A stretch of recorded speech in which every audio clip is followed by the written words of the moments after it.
మాట్లాడుంటే నా ప్రాణం తట్టుకునేదా? అందరి మనసులో ఉన్నదే కదా అది.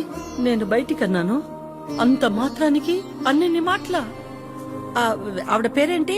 జుట్టు ఇక్కడ దాకే సగంలో సగం ఉంటుందే. సరితలా మాట్లాడి ఉండకూడదు, తప్పే. నా బాధ సరిత అలా మాట్లాడిందని కాదు, అంత జరుగుతున్నా నువ్వేం మాట్లాడలేదు, అందుకే. ఏం మాట్లాడాలి పద్మ?